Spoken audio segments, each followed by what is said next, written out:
The world is in decline. Climate change, bigotry, loneliness and disaffection have taken over, and for the characters in Noah Hawley's new novel Anthem, Grand Central Publishing, 448 pp, half out of 4, out now, there is little hope of reversing the slide. How they respawn varies, some stand up and fight, some submit to despair and give up.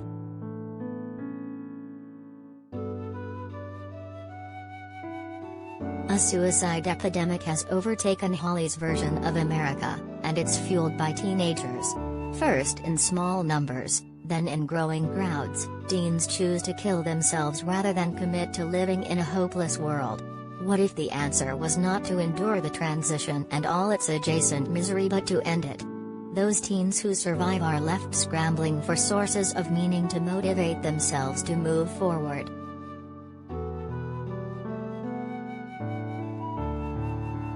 Add these 14 books to your to-be-read pile.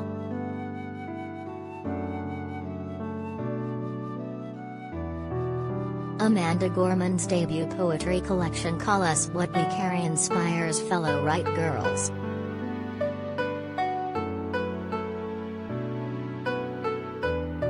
One such teen is Simon Oliver, a gentle and philosophical 15-year-old recovering from the shock of his sister's suicide with the help of heavy medications and therapy sessions offered by the Float Anxiety Abatement Center.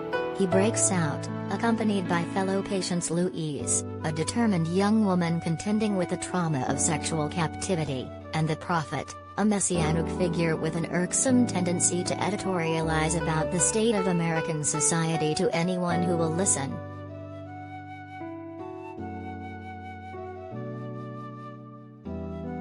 As they make their way across the country, their stories thread with many others.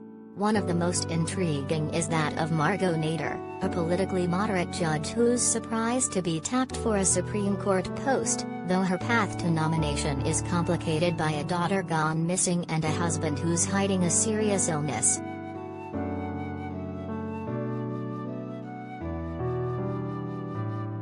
USA Today's best-selling books list. See what everyone is reading right now. 20 books we can't wait to read by Valerie Bertinelli, Brian Cox and more. Best books of 2021. These titles received 4-star reviews from USA Today. Amanda Gorman's debut poetry collection Call Us What We Carry inspires fellow Write girls. 100 black fiction writers you should read.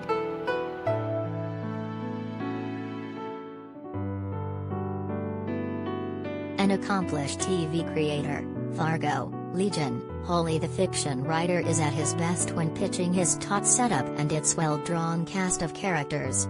The mystery of the dying teenagers, and the Prophet's quest to confront a mysterious cruel man named the Wizard, will solidly hook in readers. The book's premise is aided by its vivid characterizations. No sooner has Hawley introduced a new personage than he's giving a compelling accounting of their life, making them live and breathe on the page within just a few paragraphs, in ways reminiscent of Stephen King. Hawley's experience in television shows in the memorable camera-ready imagery he evokes, from Simon's sister intentionally overdosing on opioids and festooning her family's marble bathroom with hundreds of empty foil packets from drug samples staring in judgment to a group of vigilantes in horrifying clown outfits.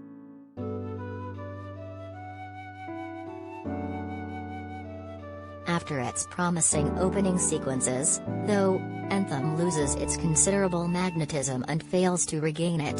The book's focus frays and dissipates, chapters invest in new characters only to abandon them pages later, surge in new story directions before hitting a wall and limping back to an increasingly brittle main plot. These narrative moves feel less like daring experimentation and more like signs that the author has lost interest in his own novel and is looking for a new one.